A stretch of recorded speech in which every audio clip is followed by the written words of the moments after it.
Les Français parlent aux Français. Veuillez écouter tout d'abord quelques messages personnels. Les sanglots longs des violons de l'automne. Je répète, les sanglots longs des violons de l'automne blessent mon cœur d'une langueur monotone. Je répète, blessent mon cœur d'une langueur monotone. C'est en gros le message qui annonce le débarquement allié.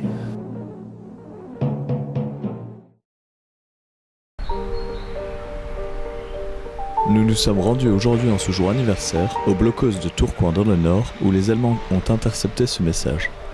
Le blocos rénové fut transformé en musée à la fin des années 80 par une association nordiste. Par l'intermédiaire de son vice-président Alain Defretin, étudions ces fameux vers et leur portée. Donc là on voit, il y a une petite arcade, on dirait une entrée, une porte. Ici, l'entrée de hangar. Sur les côtés, vous voyez aussi des petits renfoncements, on dirait des fenêtres, en fait, des fausses fenêtres. Donc ici on a une vitrine qui représente en fait la fin. En 1940, après la bataille de France et la collaboration acceptée par le nouveau régime de Vichy, l'armée allemande occupe la majeure partie du territoire français.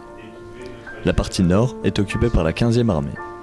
Son état-major installe son quartier général à Tourcoing, dans plusieurs blocos, dont le principal est le lieu du musée aujourd'hui. Plus résistante à l'humidité, mais sinon c'était cette couleur-là, pour ce qui était métallique était de cette couleur.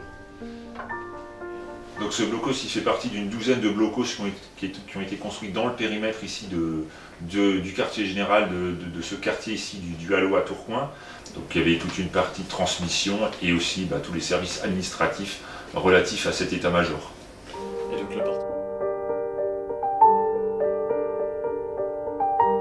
Au sein de ce blocos, on écoute la BBC et on tente de décrypter les messages destinés à la résistance. Et c'est ainsi que le 1er juin, on reçoit la première partie du vers de Paul Verlaine, puis quelques jours plus tard, la seconde. Donc le 5 juin 1944, à 21h15, la deuxième partie du message, les blesse mon cœur d'une langueur monotone, a été entendue ici sur Tourcoing et le lieutenant-colonel Helmut Meyer l'a interprété de la façon dont il connaissait le message, comme le message annonçant le débarquement.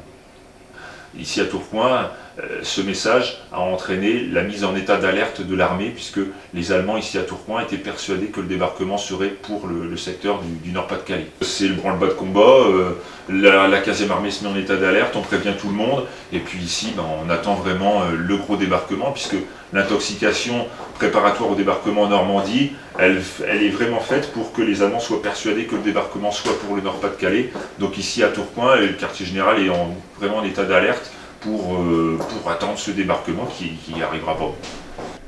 Car ce message avait déjà été lancé une première fois pour fin d'un débarquement imminent en 1943. Il n'y avait pas du tout cette idée de on envoie un message pour toute la résistance pour dire on va débarquer. C'est trop dangereux. C'était beaucoup trop dangereux. Ce message-là, à ce moment-là, par les Alliés, il était destiné à un réseau particulier de la résistance pour une action de sabotage particulière. Mais il n'y avait plus du tout cet aspect de annonce du débarquement, etc. Ça faisait partie des nombreux messages envoyés à la résistance pour faire un sabotage, couper une ligne de téléphone, etc. C'était, on va dire, dans la préparation du débarquement, mais il n'y avait plus du tout cette signification de lien direct avec le débarquement. Ce message n'aurait jamais dû être réutilisé en 1944, puisqu'il avait déjà une signification antérieure de 1943. Donc c'est un des mystères. Il aurait dû être rayé des listes au niveau des services alliés destinés à la résistance, puisqu'il avait déjà une signification en 1943. Il n'a pas été rayé des listes, il a été réemployé en 1944. Et donc c'est pour ça que les Allemands... Et c'est pour ça que les Allemands ont fait, eux attendaient un message, ils ne se sont pas dit « Ah, c'est peut-être cette signification ou celle-là », ils n'en avaient qu'une seule, donc pour eux c'était la signification qu'on leur avait donnée, et c'est pour ça qu'ils l'ont interprétée de cette façon-là. Avec cette erreur d'appréciation, l'état-major crut jusque fin juin que le débarquement en Normandie était un leurre et que le vrai débarquement se ferait dans le Nord. La 15e armée resta donc longtemps sur les côtes de la Manche au lieu de rejoindre la Normandie, ce qui laissa le temps aux Alliés d'engager favorablement la libération du continent européen.